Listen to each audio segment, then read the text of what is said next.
আজ 3 দিন পেরিয়ে গেছে, কিন্তু এখনো তার অবস্থা খুবই আশঙ্কাজনক। আজ আমরা এমন কিছু বাস্তব সত্যের সম্মুখীন হয়েছি যা আমরা আগে কখনো হইনি। এরকম ঘটনার সম্মুখীন হয়তো আপনারাও কমই হয়েছেন। ইতোমধ্যে এই মুরব্বী চাচার ভিডিও হয়তো আপনারা দেখে ফেলেছেন। তাকে নিয়ে হাসপাতালে কার্যক্রমও হয়তো আপনাদের চোখে পড়েছে। গত 3 দিন ধরে তাকে নিয়ে আমরা সোহরাওয়ার্দী হসপিটালে রয়েছি। এই ভিডিওতে তার বর্তমান চিকিৎসার অবস্থা এবং তাকে নিয়ে বিস্তারিত আলোচনা করার চেষ্টা করব।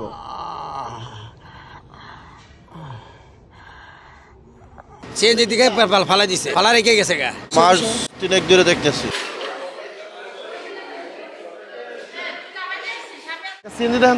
প্রথমেই আমরা তাকে তেজগাঁও বুটেক্স সংলগ্ন একটি তেলের পাম্পের পাশে এভাবেই পড়ে থাকতে দেখি। ভাই তাড়াতাড়ি সিএনজি দেন তো।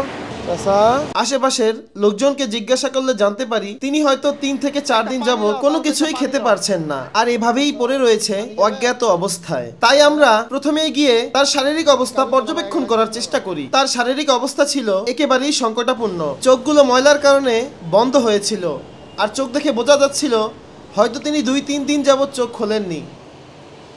তাই আমরা যত দ্রুত সম্ভব একটি নিকটস্থ হাসপাতালে নেয়ার চেষ্টা করি। পাদুরা ভাই, পাদুরা ধরেন আগে। পরন পরন পেন পরন পেন পরন। ও ভাই, বড় ভাই, একটু আসেন না, একটু কথা বলি 1 মিনিট। আমরা একটি নিকটস্থ হাসপাতালে নিয়ে যাওয়ার উদ্দেশ্যে যত দ্রুত সম্ভব তাকে নিয়ে রওনা দেই। এখানে কতদিন ধরে অসুস্থ দেখতেছেন?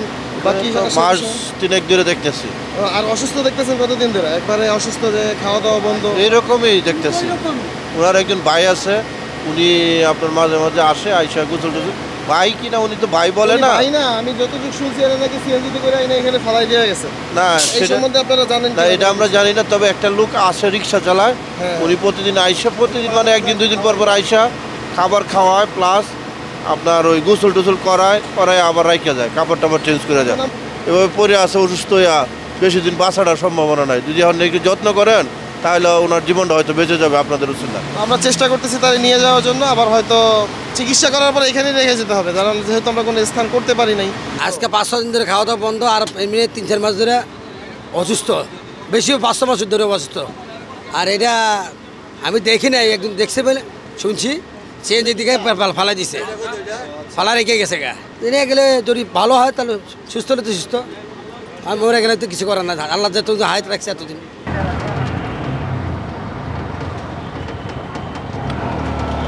আচ্ছা, এখানে সব ধরনের রোগী তো প্রথম অবস্থায় দেখে নাকি? না না না, অ্যাম্বুলেন্সে না, এমনি ইয়াতে করে, সিএনজিতে করে।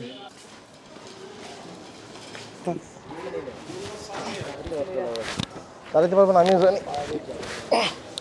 ধরেন এই পাশে ধরেন।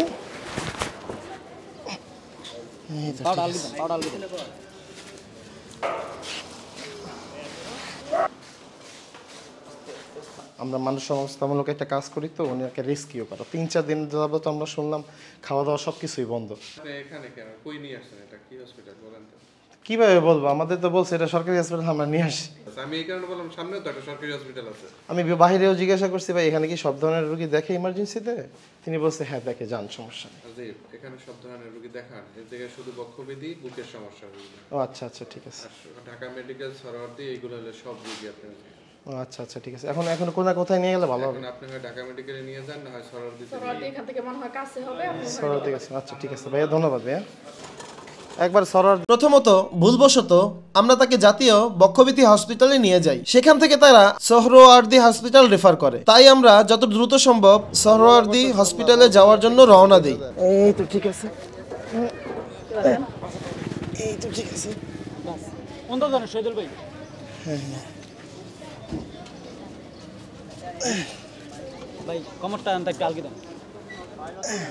রোগী 3-4 দিন যাবত খাওয়া দাওয়া সবকিছু বন্ধ, আগে থেকেই প্যারালাইজ ছিল, খাওয়া দাওয়া বন্ধ টোটালি।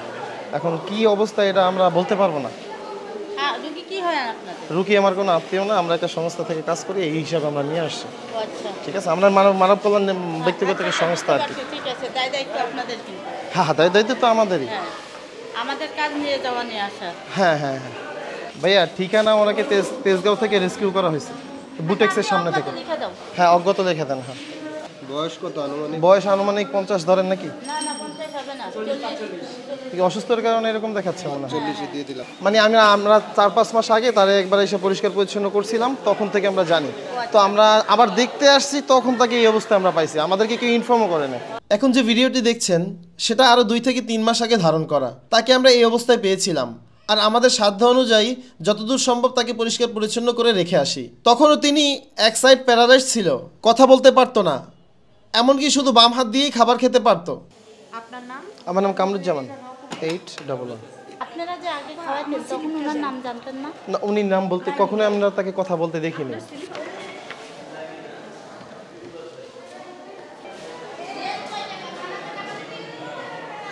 চাচা চাচা, না উনি হাঁ করছে, গাড়িতে দেখলাম হাঁ করছে।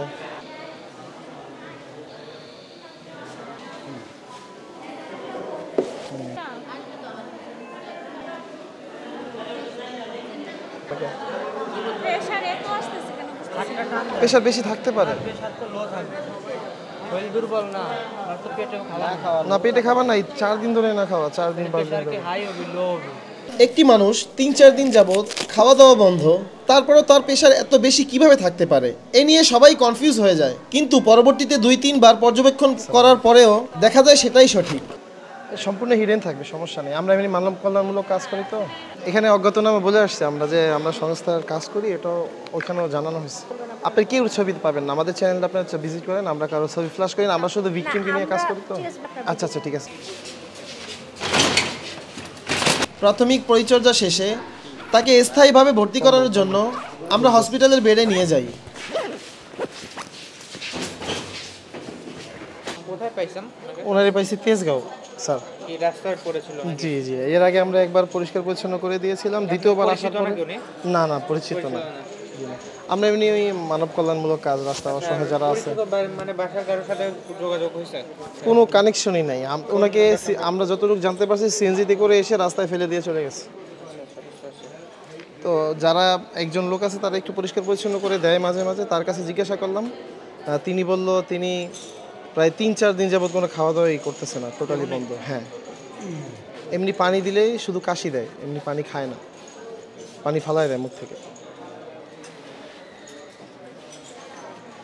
আর চোখ খুলে দেখেছিলাম পুরাই লাল একবার টকটকে। আর আমরা এই পর্যন্ত তাকে চোখ খুলতে দেখি নাই, শুধু একবার হাম দিছিল দেওয়ার ভিতরে। এই আজকে সকাল থেকে। হ্যাঁ স্যার, স্যার অজ্ঞাত পেশেন্টের জন্য কি ক্যামেরা চালু থাকবে? না আচ্ছা বন্ধ রাখেন ভাইয়া, আপনাদের নাম বললাম। ডাক্তার তখন তাকে ইমিডিয়েটলি সিটি স্ক্যান করার জন্য বলে। আর ওই দিন শুক্রবার সরারদিতে সিটি স্ক্যান বন্ধ থাকার কারণে আমরা তাকে নিউরো সায়েন্স হসপিটালে সিটি স্ক্যানের জন্য নিয়ে যাই।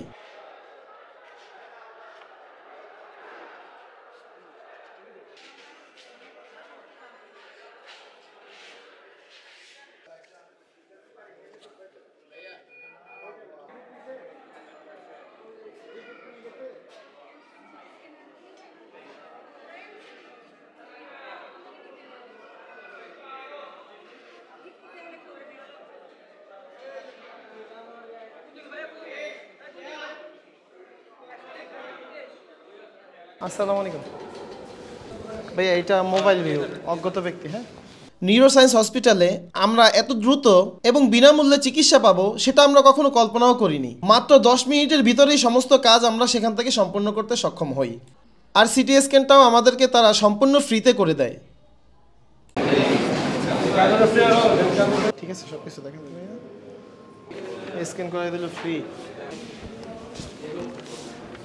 জি, আমাকে সরদি বলছে ভর্তি নেবে, কিন্তু এই স্ক্যানটা করে নিতে বলছে। এখন কিভাবে করতে পারি আমরা এখানে লিখে দিচ্ছি। হ্যাঁ আচ্ছা ঠিক আছে, লিখে দিচ্ছি। আচ্ছা ঠিক আছে, থ্যাংক ইউ ম্যাম, জাযাকাল্লাহ।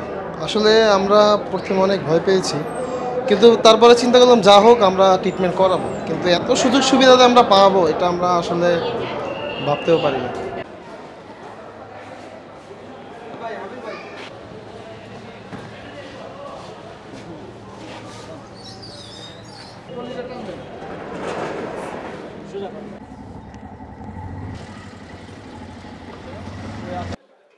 এই যে মাথাটা উঠবে, মাথাটা এদিক দেন।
সিটি স্ক্যান করে আনার পরে তাকে আমরা সরোয়ার্দী হাসপাতালে পার্মানেন্টলি ভর্তি করাই।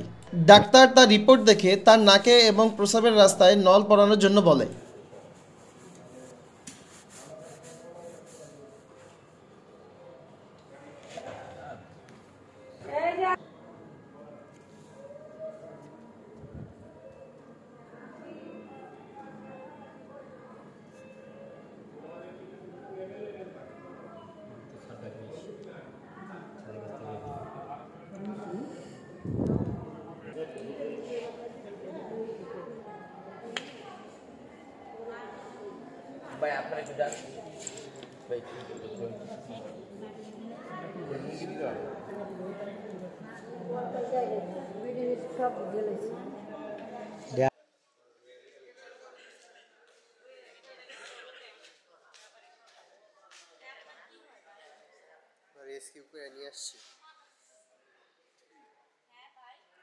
রেস্কিউ করে নিয়ে আসছি।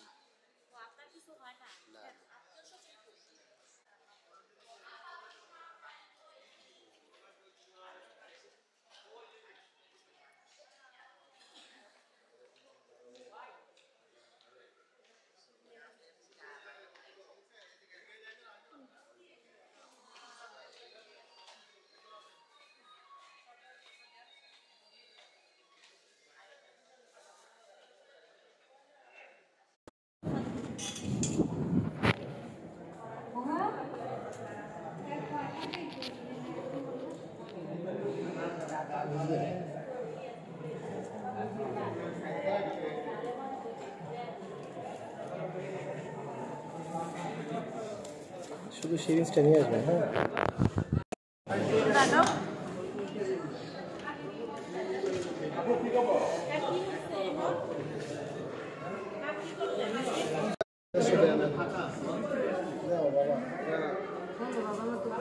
বাবা সবকিছু বাদ দাও, সবকিছু বাদ দাও। তুমি মনে করো এটা খাও করে দিচ্ছে আল্লাহ লাগে, ঠিক আছে? এটা দিলাম তোমার, তুমি খুশি তো? আমরা তো খুশি না, আমরা তো দিতে দিচ্ছি হেঁটেই খুশি হয় না। মানে আপনার তো এটা তো কোনো মজুরি।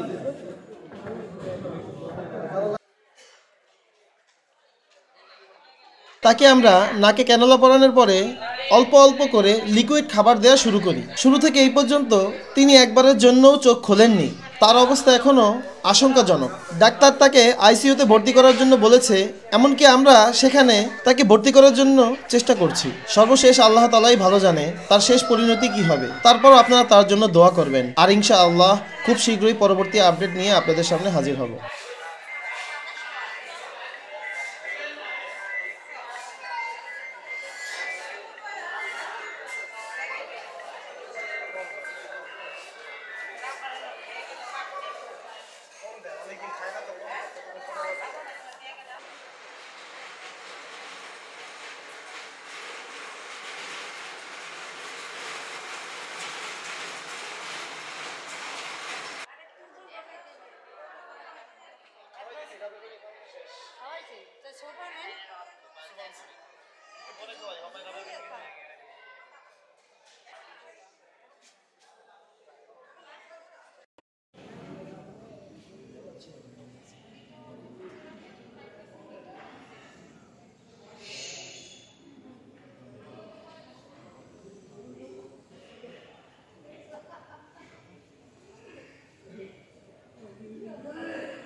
আসসালামু আলাইকুম।